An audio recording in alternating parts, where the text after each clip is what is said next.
MC Guevara. Estoy como MC cuando tomas el micrófono. Sí. Te veo. Bona vesprada. Anem a començar. Moltes gràcies a totes per vindre. Avui és com la segona part de la inauguració d'ahir, no? Bé, anem a fer una sèrie de xerrades al voltant de l'exposició Arxiu d'Escoltes de Llorenç Barber i aquesta és la primera trobada. Avui ens acompanyen Paz Guevara y Rubén López y también los comisarios de la exposición, Lorenzo Sandoval y Montserrat Palacios, que ayer decíamos que iba a entregar la tesis y la ha entregado. Bien, luego lo celebraremos. Y también Llorenç Barber, por supuesto. Sabéis que esta actividad, esta jornada que proponemos hoy es como el inicio de una futura publicación que haremos en colaboración con el Centre del Carmen, el HKB de Berlín y la editorial y distribuidora Archive. Con lo cual, estas charlas tienen un formato de presentación de unos futuros textos que faltarán unos meses todavía para tener la publicación, pero será una publicación extensa y magnífica. Yo, sin más, os doy las gracias a todas, sobre todo a las invitadas que han venido de más lejos, Rubén y Paz, y comenzamos. Lorenzo presentará a Paz, haremos una pequeña pausa, Montserrat presentará a Rubén, haremos una pequeña pausa y Llorenç nos acompañará hasta el Centre del Carmen y allí tendrá lugar la performance y la traca final, ¿no? Estamos a Valencia. Gracias. Muchísimas gracias por venir. Justo ayer o antes de ayer hablamos con Llorenç si quizá con su trabajo él podría invocar la lluvia en estos periodos de sequía y parece que ha funcionado. La contrapartida es que en Valencia cuando llueve pues la gente no va a las cosas. Pero bueno, la lluvia es importante, o sea que vamos bien. Y nada, quería agradecer una vez más a Iván por acogernos, al Centro del Carmen, donde luego será la segunda parte de la sesión de hoy con la performance que haremos de Llorenç allí, al HKB también, cuya representante Paz Guevara hoy tenemos aquí, para esta futura colaboración. Queríamos también excusar a Edna, que por motivos de salud hoy iba a estar con nosotros y no ha podido venir, es cocomisaria también junto a Paz en el equipo de HKB. Y sin más dilación, voy a introducir a Paz. Paz Guevara, nacida en Santiago de Chile, es curadora de prácticas expositivas Haus de Kultur in der Welt, HKB, Berlín, y profesora del programa MA Raumstrategien, Estrategias Espaciales, en la Weissensee Kunsthochschule de Berlín, Alemania. Ha sido curadora de la exposición del compositor y artista Satch Hoyt, Afrosonic Mapping, Tracing Aural Stories via Sonic Transmigrations en HKB en 2019 y es coeditora del libro homónimo en Archive Books en 2022. Recientemente integró el equipo curatorial de la exposición de reapertura de HKB o Quilombismo, of Resisting and Insisting, Offline as Fight, of Other Democratic Egalitarian Political Philosophies. Y bueno, esto en realidad es como una muy pequeña selección de los proyectos de paz, que sería de hecho una lista muchísimo más larga, pero como una persona muy humilde, la he dejado ahí. Nada, entonces os dejo con vosotros a la detective Paz Guevara. Eso, voy a usar yo creo. Gracias, Lorenzo.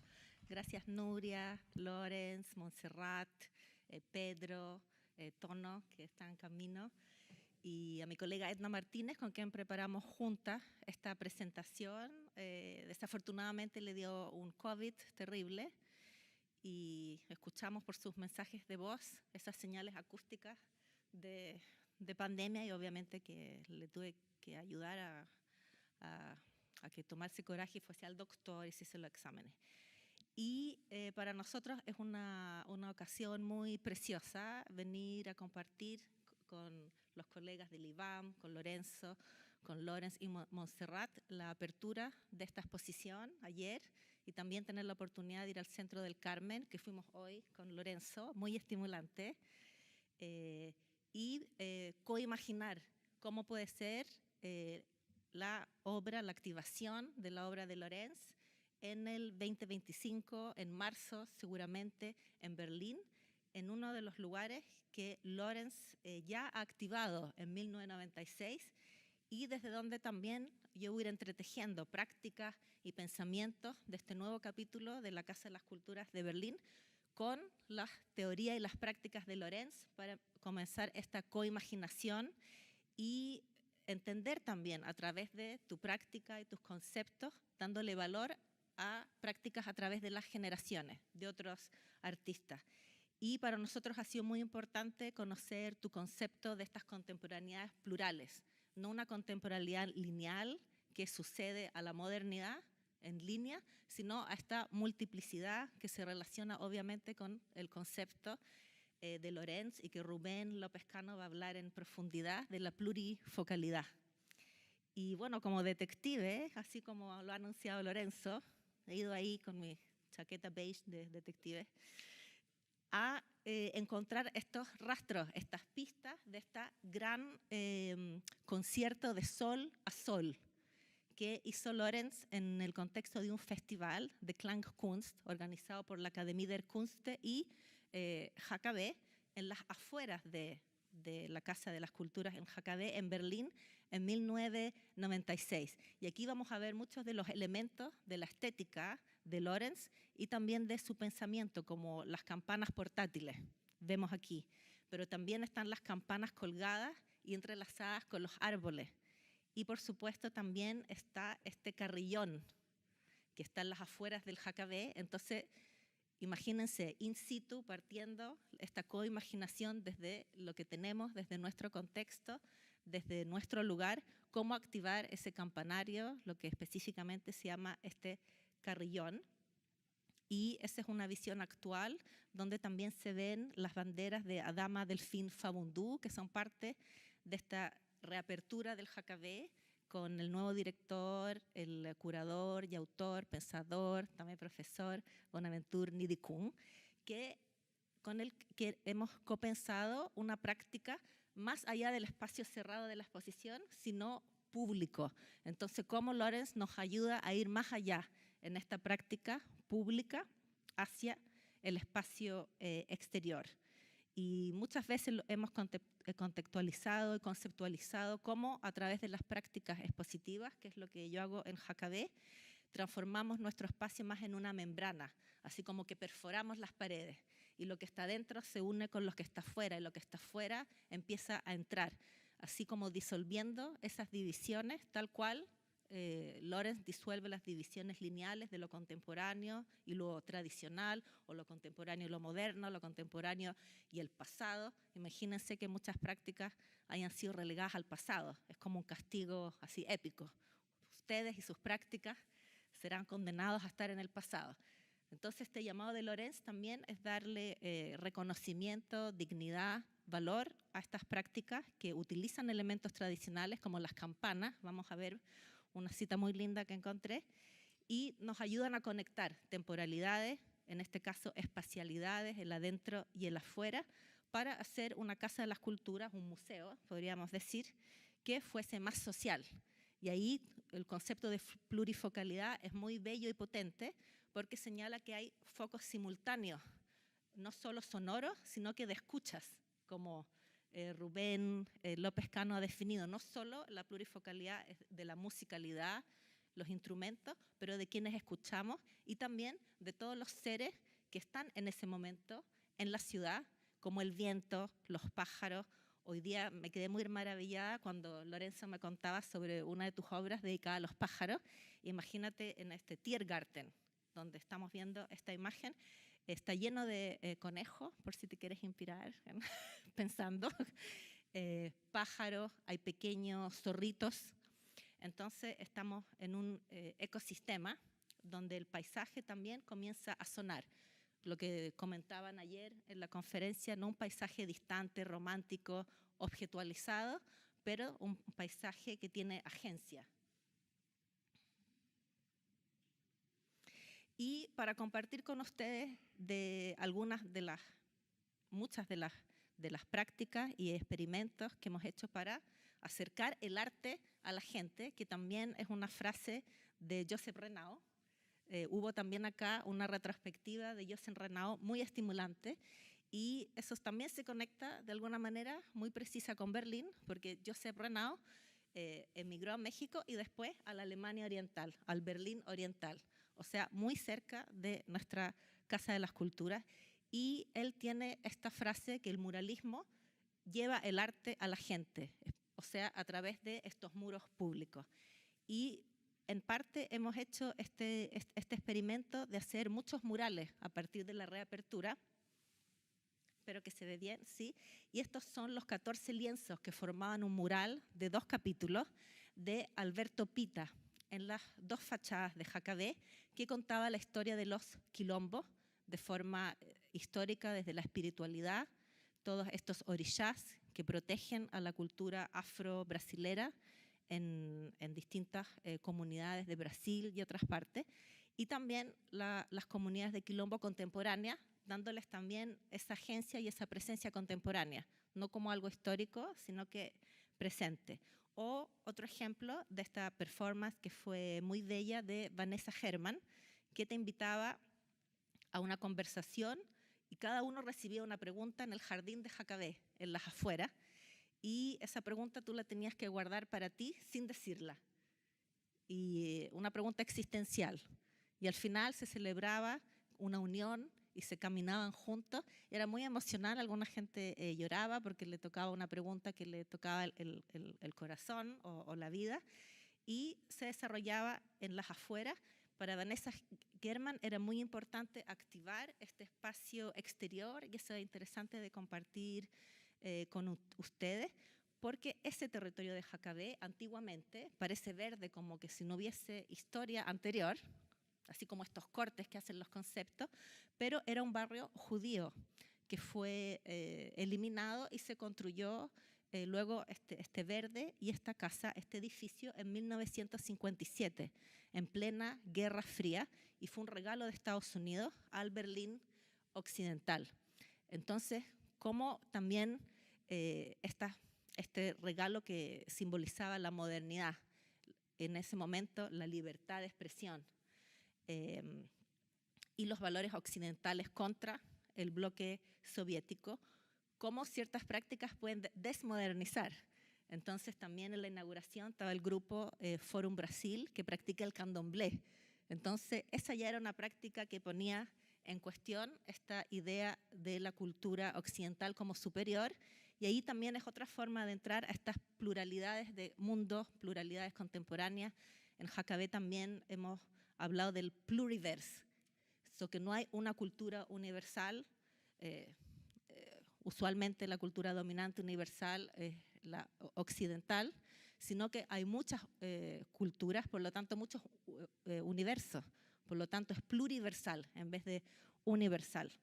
Al final de la presentación tengo un resumen de los conceptos,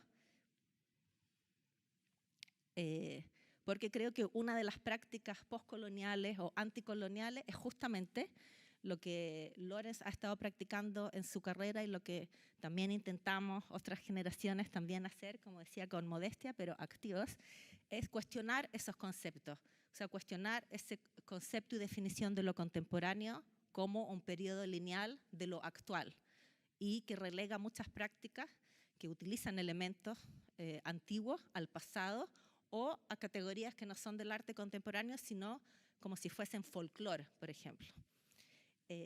Entonces he destacado cómo la obra del compositor, performer y musicólogo ha desafiado la definición de lo contemporáneo, que usualmente es reducida a lo producido en nuestros días, y la confronta este mecanismo de negación que ese concepto lineal de lo contemporáneo conlleva, pues relega posturas estéticas transhistóricas, como el tocar de las campanas,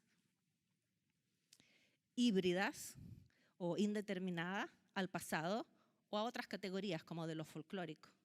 Es así una práctica que es interesante porque va contra esa violencia epistémica de decir que hay unos conocimientos que son más valiosos que otros, y contra la borradura o marginalización de conocimientos. Entonces es importante porque abre a valorizar estos conocimientos. Y una cita de Lorenz Barber del texto sobre el uso, abuso y desuso del término contemporáneo en la música de hoy en día, del 98, dice: El término correcto a utilizar para calificar lo que hoy se escribe es el pretendidamente nuestro contemporánea, refiriéndose a la música contemporánea. Pero eso sí, siempre que se excluyan convenientemente aquellas prácticas compositivas sospechosas de riesgo, amateurismo, indeterminación o experimentalismo que no se juzguen aceptables sino perniciosas, poco o nada consistentes, dicen. Entonces ahí vemos cómo Lawrence Barber ha ido batallando con el concepto de lo contemporáneo, y voy a compartir más para que vean como la potencia de esta crítica del concepto y luego cómo construye otras propuestas conceptuales. De manera contumaz y algo presuntuosa se continúa identificando entre nosotros música contemporánea con la música de nuestros días. Y la verdad es que tal identificación carecería de importancia si no fuera porque tal correlación en las palabras esconde una valoración X de cierta creatividad y una negación o al menos ocultación de posturas estéticas otras, de estas otras contemporaneidades. ¿Para qué y quién se compone? Entonces ya amplía a muchos seres, a la pluralidad. ¿Cómo abordar la expansión de lo contemporáneo, más allá de los reducidos o puede que obsoletos esquemas o círculos de los supuestos expertos? Entonces también cuestionando cómo atravesar esta dificultad y expandir lo contemporáneo. Somos muchos quienes nos sentimos afuera, forajidos de los estrechos límites neosinfónicos de la música, asimismo llamada contemporánea. Yo, por ejemplo, biografía o muerte. Practico una música de calles, o montes, o noches, una música plurifocal y voluntariamente cargada de semantemas festivas que, por ello, llegan y nos tocan con una vis algo ancestral y puede que colectiva. Entonces, ahí ve cómo el concepto de plurifocal, que Rubén López Cano va a expandir, él es autor de un libro sobre esa práctica y concepto, reemplaza al de contemporaneidad y nos permite empezar a expandir lo que se entiende por arte contemporánea. Y me gustaría compartir con ustedes también una estrategia de JKB, desde afuera, que estamos trabajando, que ha sido darle nombre a todos estos espacios. Entonces son más de 30 nombres de mujeres que también han sido usualmente semi-olvidadas de los libros de estudio, de la escuela, de la universidad, de lo que se llama el canon de la cultura.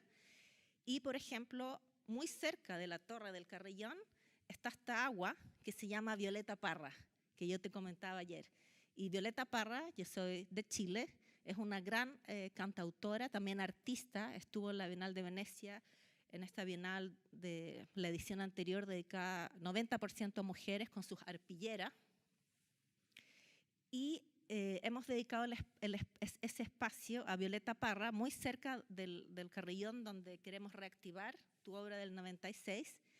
Y quería compartir cómo Violeta Parra también, dentro de la cultura de Chile, fue relegada al folclore. Entonces también fue víctima del concepto, bueno, tú no has sido víctima porque tú luchaste y lo sobrepasaste, pero en la final de los 60, a Violeta Parra le fue difícil contestar ese prejuicio y ella fundó una universidad del folclore, que era una carpa en las afueras de Santiago en esa época, en un campo, en el barro, y en esa carpa se hacían peñas, que eran estas festividades populares, donde se tocaba música en la noche con comida simple, popular, y en el día se hacían talleres de música, de cerámica, de tejido. Entonces también es una forma de invocar esos conocimientos que han sido llamados folclóricos porque no fueron llamados contemporáneos en este espacio Violeta Parra, al que vamos a estar muy cerca y podemos coimaginar cómo también invocar las prácticas de Violeta Parra. Ahí ustedes ven el pabellón que construyeron los arquitectos del grupo Raum Labor en Berlín, donde hicimos muchas conversaciones, actividades espontáneas o planeadas. Y mientras investigaba, por eso Lorenzo dice como detective, encontré a tu colega en Berlín, que aún trabaja en el carrillón, tocando las campanas, tiene una rutina bastante activa, Jeffrey Bossin, y quien gentilmente fue a reunirse conmigo y llegó con un sobre con fotografías en color, blanco y negro, diapositivas, e incluso las partituras que Lorenz le dio para tocar arriba en el carrillón. Y acá entonces es una forma de introducirnos en la práctica de Lorenz y empezar a coimaginar entre todos estos focos que crean la plurifocalidad, las campanas portátiles, las campanas que cuelgan. La espacialidad, también en esa época estaban estas esculturas en el parque que también me estimularon a pensar también puede ser que artistas intervengan con obras espaciales en este parque. Los distintos bronces, tú le llamas, otro tipo de campanas portátiles. Y el texto de Matthias Osterwald es muy ilustrativo, es 10 años antes que esta performance, pero cuenta muy bien cómo se relaciona, cómo se hace revivir ese arte de las campanas en lo contemporáneo. Entonces voy a compartir esta voz también para hacer una presentación plurifocal. Entonces ahora Matthias Osterwald viene a contarnos y nos dice: Lorenz Barber también imita las técnicas tradicionales para campanas de las iglesias españolas, que cuelgan libres, oscilando alrededor de un eje. Estas campanas, fundidas y refundidas según los avatares sociales y económicos de la historia, carecen de una afinación exacta y uniforme, al igual que las campanas más pequeñas de Barber. Sin embargo, sus sonidos se caracterizan por una gran riqueza tímbrica y variedad rítmica. La antropóloga Frances Job, que ha estudiado las tradiciones y técnicas españolas del toque de campanas, ha trabajado intensamente en estas tareas con Lorenz Barber. También he encontrado interesante encontrar una mujer teórica que también abre un camino para ver lo que ella ha escrito. Hasta los años 70, las campanas de las iglesias eran un medio de comunicación de masas en los diferentes poblados españoles. Esto es muy interesante. Y sus diferentes melodías ofrecían información sobre acontecimientos importantes como nacimientos, fiestas y defunciones. O sea, era como un WhatsApp. El contenido del mensaje era claramente comprensible y los pueblos aislados tenían cada uno su propio lenguaje de campana. Job y Barber trabajan para reconstruir esos lenguajes y su reproducción constituye ocasionalmente una parte etnológica de sus conocimientos. Actualmente, sin embargo, Barber solo interpreta su propia música para campanas y piensa seguir haciéndolo durante muchos años, lo que es verdad, lo que resultó ser verdad. Entonces ahí vemos este lenguaje de las campanas y se abre una riqueza de posibilidades, de códigos, de mensajes que obviamente eran ancestrales antes de haber televisión, antes de haber radio, antes de haber el teléfono con todos los mensajes y funcionaban para dar información muy precisa y muy importante a la sociedad. Y esta es una foto maravillosa de toda la plurifocalidad de las personas sentadas, disfrutando este sol a sol en el jardín, en el parque, cerca de la Casa de las Culturas. Y mientras yo estaba investigando, ustedes muy amablemente me mandaron un mensaje de voz, no de campana, pero un mensaje de voz, donde Lorenz me contaba que en el 96 era muy bonito ver a familias turcas, árabes, que iban a hacer los asados, reuniones familiares al parque y compartieron el sol a sol de manera como muy natural. Y entonces sería muy bueno para la Casa de las Culturas, que es en plural, también convocar a las más de 167 comunidades que viven en Berlín. Esa es parte de la propuesta de Bonaventure Nidikung, el director de HKB, de hacer de la Casa de las Culturas una casa para y de las comunidades locales. Entonces, tu práctica nos ayuda a ser concreto y de una forma histórica, contemporánea, compleja y estimulante esa tarea de abrir la casa más aún a las comunidades. Y si les parece, también Jeffrey Bossin mientras vemos estas imágenes, compartió 90 minutos de lo que él grabó en sonido de ese concierto del 96, y Aida lo podríamos tocar ahora, por favor. Una selección de un par de minutos.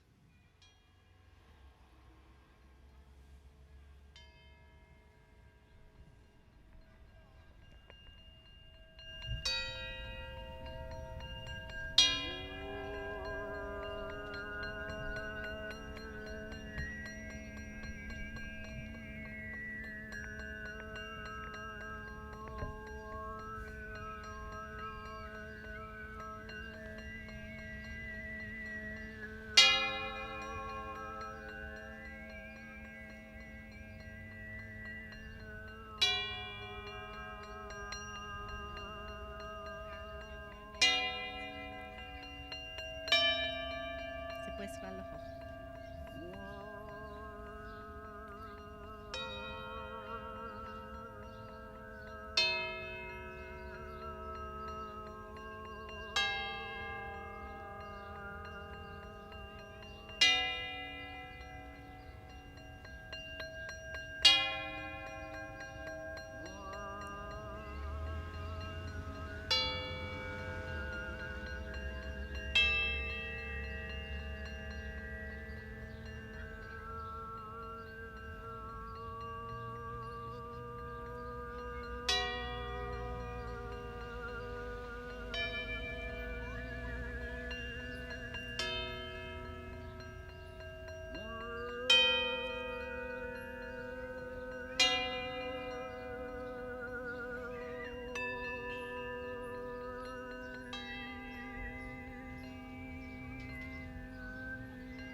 Gracias. Muy emocionante, ¿no? El reencuentro. Se toca el corazón. Gracias.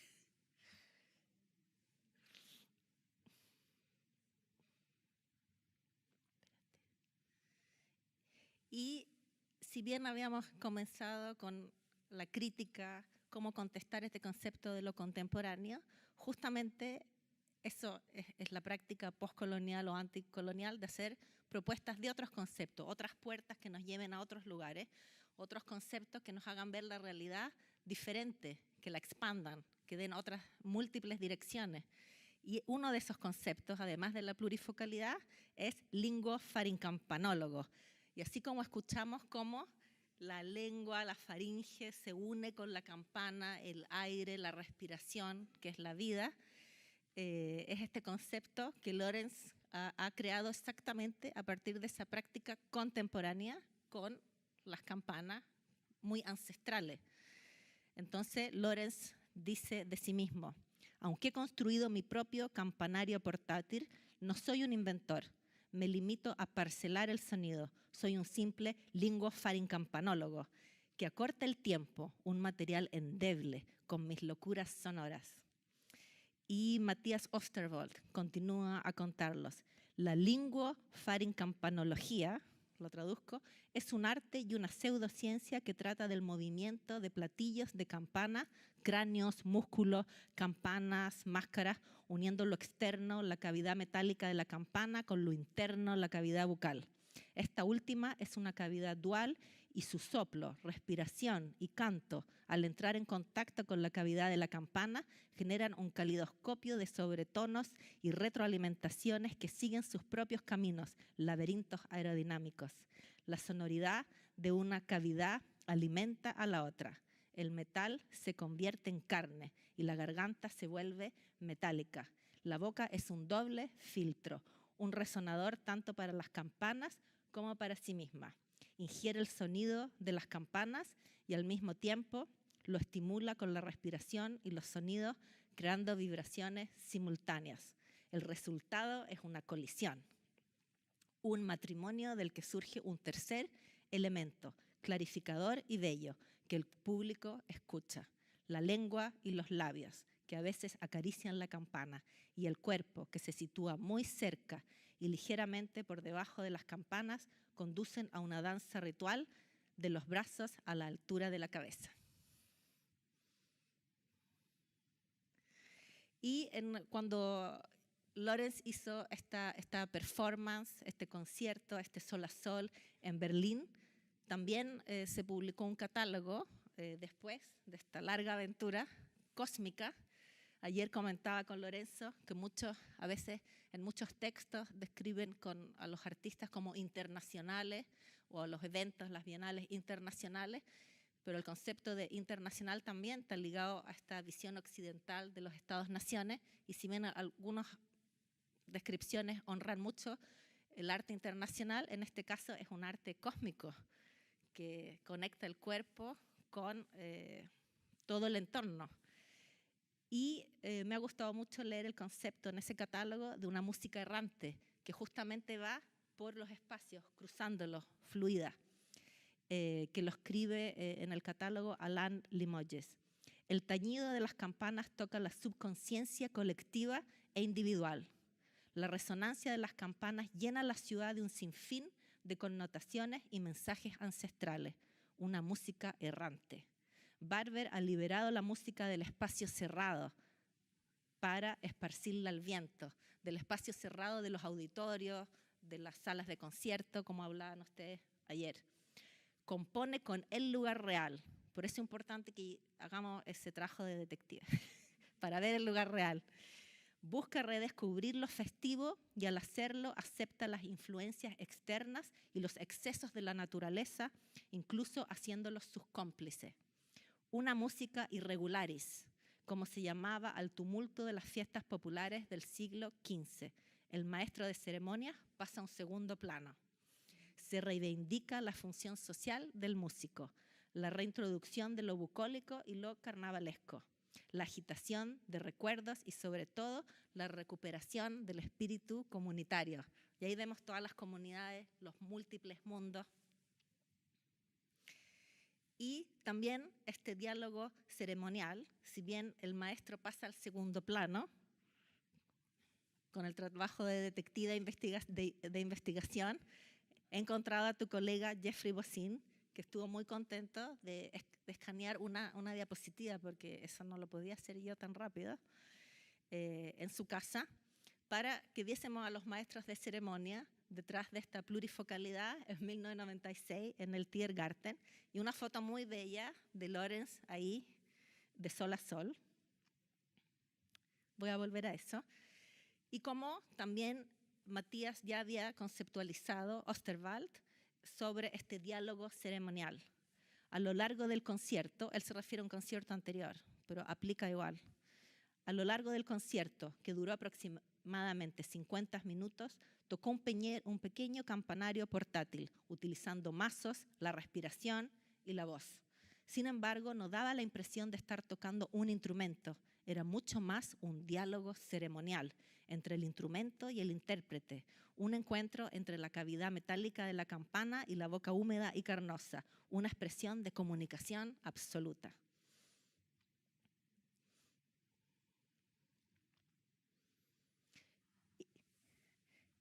Y este texto que yo lo he traducido del alemán al castellano, del catálogo de esa época del 96. Espérate. También da cuenta del lenguaje estético de la música y cómo también contestar esas divisiones entre las artes visuales, la música. Ya el término artes visuales es un límite, como si las artes solo fuesen para el ojo. Entonces, escultura musical ya empieza a crear esas conexiones. También empieza a perforar, a hacer membrana entre estas categorías tradicionales que dividen el arte en los sentidos. Entonces, aquí surge en tu texto el concepto de escultura musical. Sí, como se dice Lorenz, la metafísica entra por la piel, entonces las campanas son metal físicas, porque se introduce a través de nuestros oídos. Es una arquitectura efímera de cables y campanas, forma una red, una tela de araña que captura el espacio, el pelo, el espíritu del oyente. Un oyente que camina alrededor, permanece en el centro del sonido o se sitúa a cierta distancia para oír un efecto más global. Más que un concierto, más que una instalación, se trata de una escultura musical. Una música hecha de dimensiones, de espacio, de proximidad y extensión, de profundidad, de acercamiento y lejanía, pura música mesurable que hace sonar nuestras campanas interiores. Entonces, una escultura también que une lo más íntimo con lo más macro, nuevamente en esta relación cósmica. Y bueno, la sorpresa también que traía para compartir con Lorenz especialmente es que tu colega Jeffrey Bossin, que te manda muchos saludos, también compartió las partituras que tú le diste en ese entonces. Y aquí vemos algo que se expresa muy bien en el Centro del Carmen, cómo inventas un lenguaje que no es la clásica escritura en el pentagrama musical, sino que un lenguaje que expresa estas intensidades entre el metal, me imagino. Hay que imaginarse, a no ser que tú nos comisiones ser parte de la plurivocalidad, que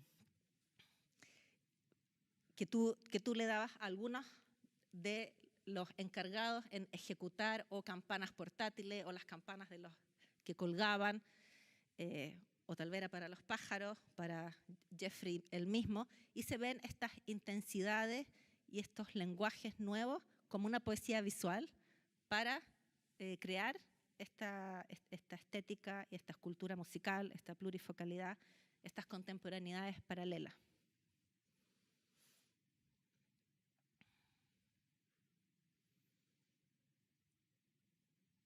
Tal vez te gustaría comentarnos algo sobre las partituras.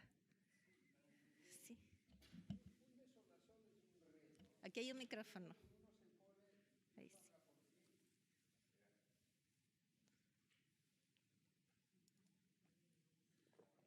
Ah, no va. Ahí. Sí, ya va.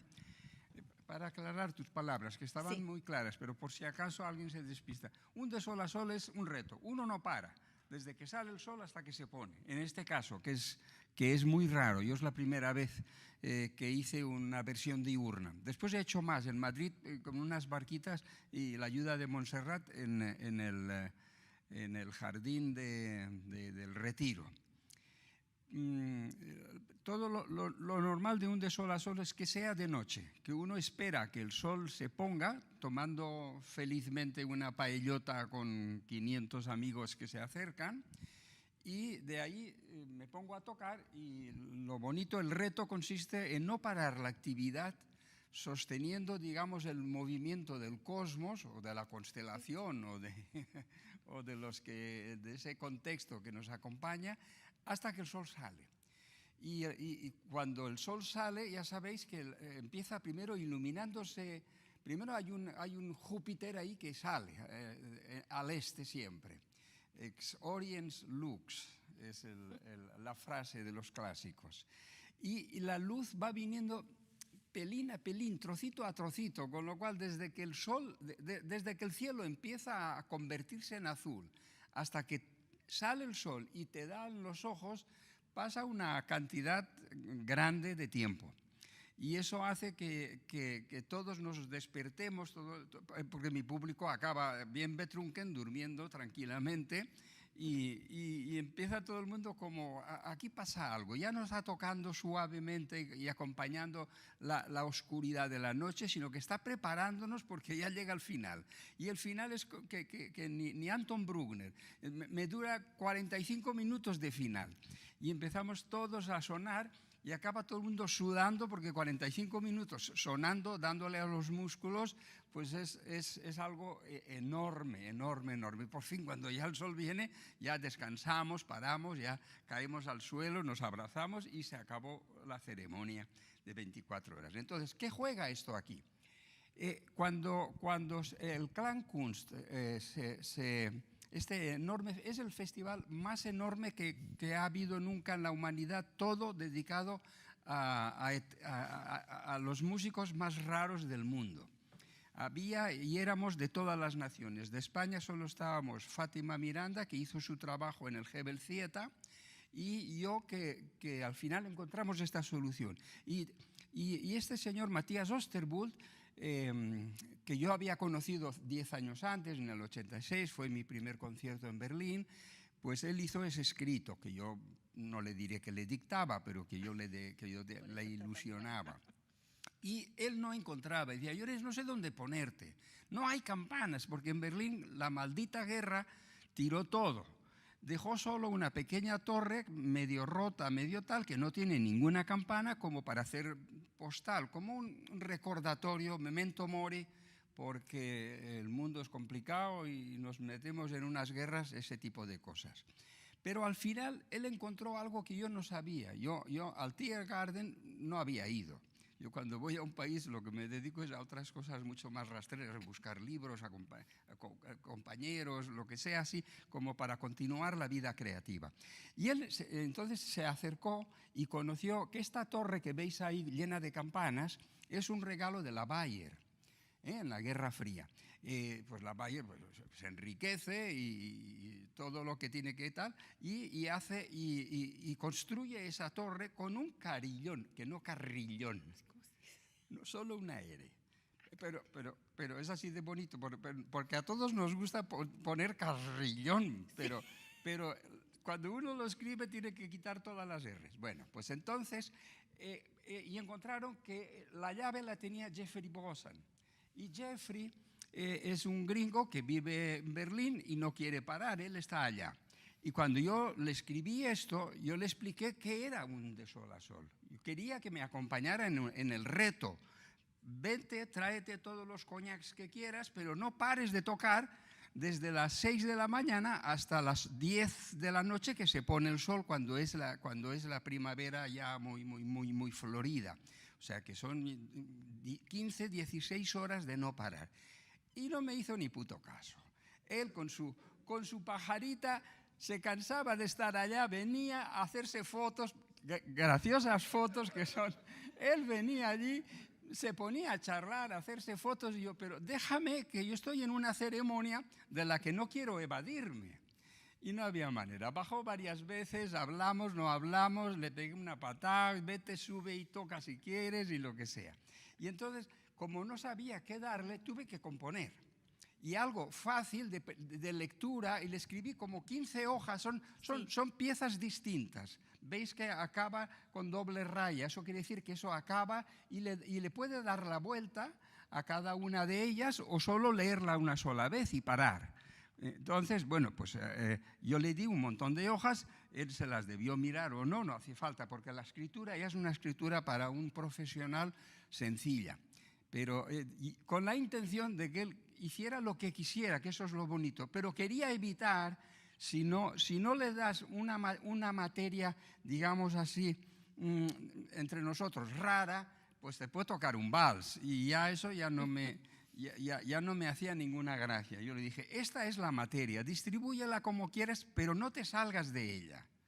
Y por eso, y él la ha guardado. Lo compuse en una noche, no tenía más que... Ya que era un compañero obligado, si no, no había concierto. Matías había hablado con él, viene un señor de España, su obra empieza cuando el sol salga, él tiene que estar 1 hora antes preparándose adecuadamente y no acabará hasta que la noche se oscurezca. Y tú le tienes que acompañar. Bueno, pues él aprendió lo que quiso, hizo el resto. Con muy buen humor, además no venía solo, venía acompañado de sus amigos y lo que sea, saludaba, gritaba, lo que sea. Eso allí arriba de la torre, pero abajo lo que tú has dicho, había cientos y cientos de familias turcas que habían venido a pasar un domingo de primavera con sus choletas y sus brasas y sus tal, y ellos ya me habían avisado que eso iba a ocurrir si el tiempo era bueno, que era muy bueno. Por eso yo llevo un sombrero, porque no hay quien aguante la humedad y del calor primaveral en Alemania. Uno cree que allí hace frío cuando toca, pero en verano es insoportable esa humedad terrible de todo eso. Gracias, Lorenz. ¿Eh? Muy buen relato.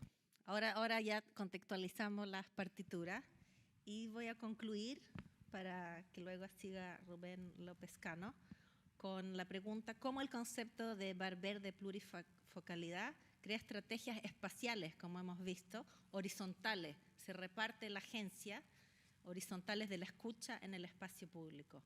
Y cómo estamos especulando en una red intergeneracional expandida de contemporaneidades plurales, cómo esto nos interesa indagar en la obra de Barber al tiempo de establecer afiliaciones, relaciones con prácticas sonoras a través de las generaciones.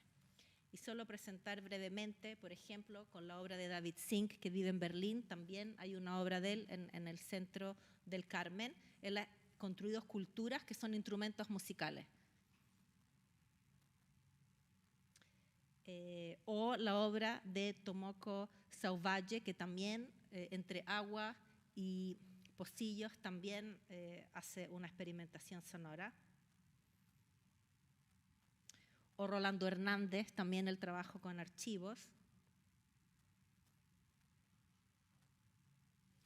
Y cómo nos ha guiado tu práctica en este tiempo que hemos estado indagando, investigando, conversando, cómo la obra de Barber estimula realmente un entendimiento del valor epistemológico del conocimiento, de la resistencia y pluralidad de estos conocimientos, de los múltiples mundos en que vivimos.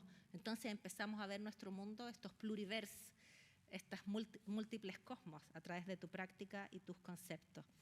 Y quería concluir que esto también me parece importante, que es una práctica pedagógica de la escucha, que nos da una literacidad. Este semestre en Weissensee he estado también haciendo un semestre dedicado a pedagogías radicales.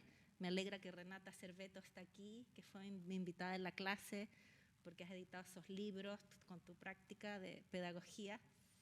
Y te quiero citar para dar cuenta cómo también tú has sido consciente de esa literacidad que se reparte a través de estas pedagogías de la escucha. Crees que lo que propones es útil para mucha gente, liberador, bonito, atractivo, y estoy dispuesto a exponerlo en todos los sitios del mundo de una manera pedagógica, aunque prefiero el mundo de fuera que ese mausoleo. Como situación de escucha no es agradable que un señor te diga siéntese, no se mueva y no tosa. La música ya no se oye vestido de pingüino y en la fila 13, la oímos de otras maneras. Muchas gracias.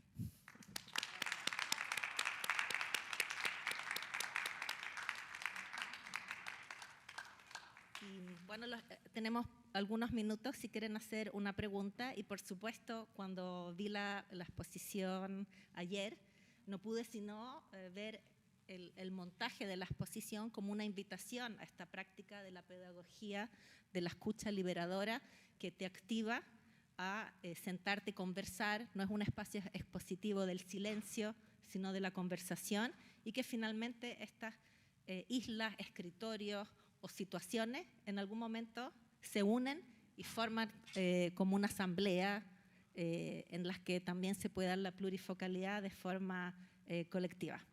Entonces también quería relacionarlo con la forma en que han hecho la exposición plurifocal, colectiva y comunitaria.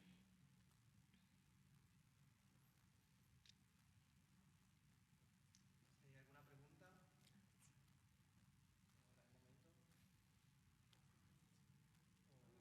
Sí, sí, podemos seguir, y si hay preguntas las ponemos después. Muchas gracias.